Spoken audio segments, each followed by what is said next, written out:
देख रही है अमृतवाणी भक्ति टीवी। हमारी संस्कृति हमारी पहचान। पूरे मनोयोग से इस कथा को श्रवण करना चाहिए। दिनरथम तदरथम वा मुहूर्तम क्षणमेव वा ये शृण्वन्ति नरा भक्ता न तेषां दुर्गतिः क्वचित्।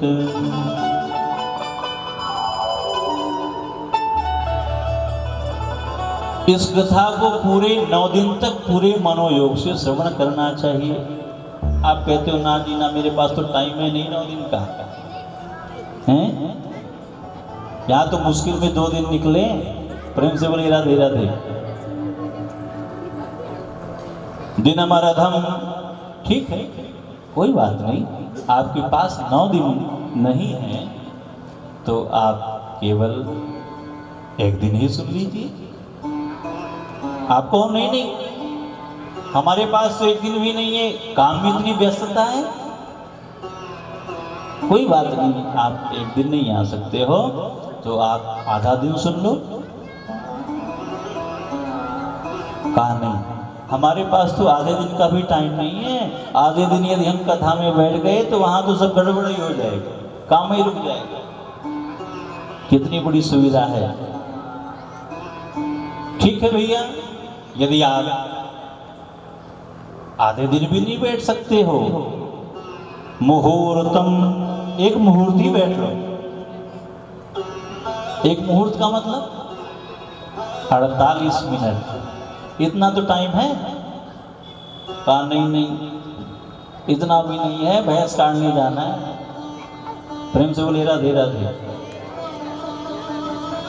बहुत काम है हमारा।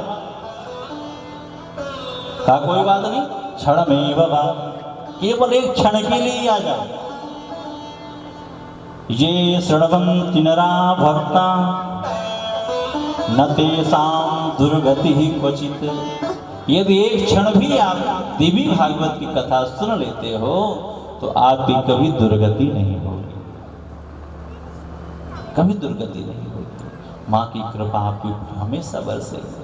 बंधुओं, मैंने कह दिया, आप कैसे मान लो कि 1 क्षण बैठ जाओ, आपका कल्याण हो जाएगा। एक सुंदर सा दृष्टांत। कोई चोर था, चोरी का माल लेकर के भागा, उसके पीछे पुलिस लग गई। प्रेम से बोले राधे राधे। पुलिस जब लग गई, भागा चला जा रहा था तो सामने देखा बहुत बड़ा पंडाल लग रहा था। देवी भागवत की कथा चल रही थी, खचाखच भीड़ भरी पड़ी थी।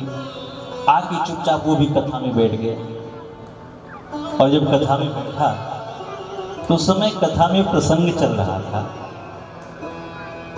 आगे आप 70वें स्कंद में वो कथा सुनेंगे। चवन ऋषि की, राजा की बेटी है राजकुमारी, चवन ऋषि से विवाह होता है। और जब वो जंगल में ऋषि की सेवा में लगी होती है तो अश्विनी कुमारों का आगमन होता है। अश्विनी कुमारों ने कहा कि राजकुमारी, हम तुम्हारे पति को जवान बना देंगे, पर एक शर्त है, हम तीनों एक ही वेश में होंगे। अब तुमको उन तीनों में से पहचानना पड़ेगा कि तुम्हारा पति कौन है। प्रेम से बोले राधे राधे। शर्त तो स्वीकार कर ली। वही कथा चल रही थी, उस कथा प्रसंग में जब चोर बैठा हुआ था। अब जब उनके पति और दोनों अश्विनी कुमार एक रूप में हो गए और राजकुमारी को पहचानना था, उसकी बुद्धि काम नहीं कर रही थी। उसने पराम्बा माँ भगवती ललिताम्बा को याद किया, माँ वैष्णवी को याद किया और माँ वैष्णवी ने उसे बुद्धि दे दी कि देवी, जो देवता लोग हैं उनमें पृथ्वी तत्व नहीं होता है। पृथ्वी तत्व का अर्थ, जो देवता होंगे उनके पैर जमीन से लगे हुए नहीं होंगे, वो ऊपर ही रहते, पर जमीन में टिके नहीं रहते।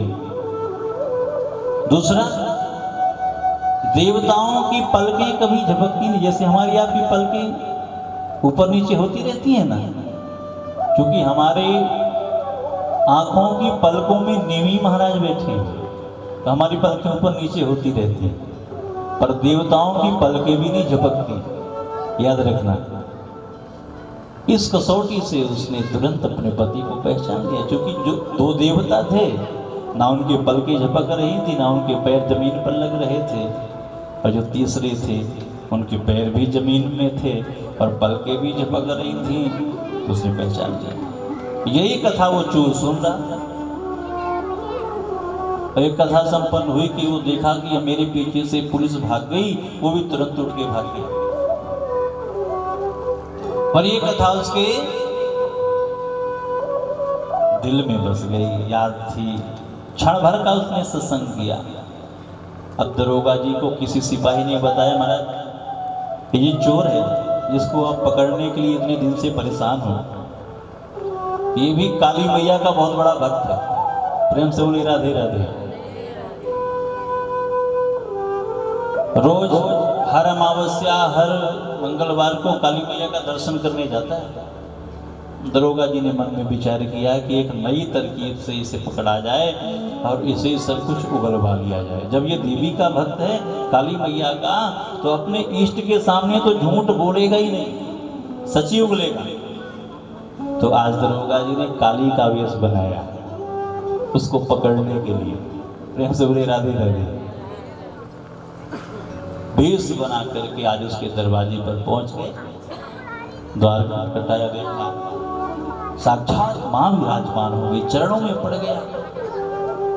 मेरे तो धन्य भाग है जो मां मेरे घर पधारी।